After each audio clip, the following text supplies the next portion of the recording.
दिवसेंदिवस वाढत्या लोकसंख्येने झपाटलेल्या शहरांमध्ये मोकळ्या मैदानावर आक्रमण होत असताना प्रबळ इच्छाशक्ती असेल तर मार्ग सापडतो, अशा काही इच्छाधारी राजकीय मंडळीच्या रेट्यामुळे अंबरनाथ पूर्व भागातील गावदेवी मंदिराशेजारी वॉर्ड क्रमांक 44 मधील सर्वात मोठी गावदेवी मैदान हे एकमेव सर्व खेळ व खेळाडू तसेच ज्येष्ठ नागरिक महिलांकरिता वॉकिंग, जॉगिंग याकरिता उपयुक्त ठरत आहे। सन 2015 पूर्वी हे मैदान पूर्णतः दुर्लक्षित झाले होते। या ठिकाणी समाजकंटक, गर्दुले, जुगारी व दारुडे यांचा अड्डा बनला होता। अंबरनाथ नगरपालिकेच्या 2015च्या सार्वत्रिक निवडणुकीत नगरसेवक म्हणून सुभाष साळुंखे निवडून आल्यानंतर गावदेवी मैदान हे खेळ व खेळाडूंसाठी वापरण्याजोगे करण्यात आले। मैदानाच्या दुसऱ्या भागात लहान मुलांसाठी जिजाऊ बाल उद्यानाची निर्मिती करण्यात आली। यामध्ये झोके, खेळणी लावण्यात आली।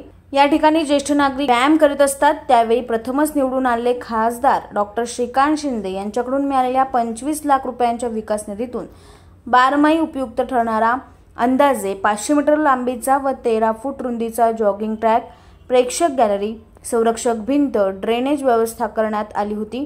तसेच नगरपालिका 10 लाख निधी तसेच आमदार डॉक्टर बालाजी किनीकर यांच्या 10 लाख विकास निधीतून स्टेडियम, लाईट्स, पथदिवे, वृक्ष, फुलझाडे, बगीचा बनवण्यात आला। तसेच फुटबॉल, व्हॉलीबॉल, कबड्डी, क्रिकेट आदी खेळांसाठी ग्राउंड तयार करण्यात आले। त्यानुसार वर्षभर केलेल्या पाठपुराव्याला यश आले। स्पर्धात्मक निविदा प्रक्रियेत 16 कमी दराने मंजूर झालेल्या सदर कार्यक्रमाचे स्थानिक माजी नगरसेवक सुभाष साळुंखे यांच्या पुढाकाराने शनिवारी गावदेवी मैदान येथे ज्येष्ठ नागरिकांच्या हस्ते श्रीफळ वाढवून सदर विकास कामाचा शुभारंभ करण्यात आला।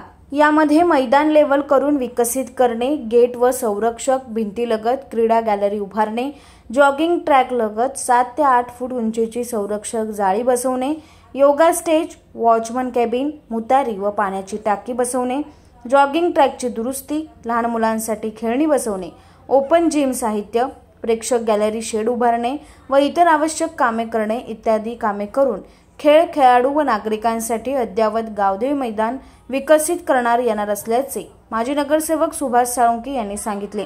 या सदर विकास कामांचा शुभारंभ करण्याप्रसंगी माहिती देऊन निधी उपलब्ध करून दिल्याबद्दल मुख्यमंत्री एकनाथ शिंदे व खासदार डॉक्टर श्रीकांत शिंदे यांचे आभार मानले।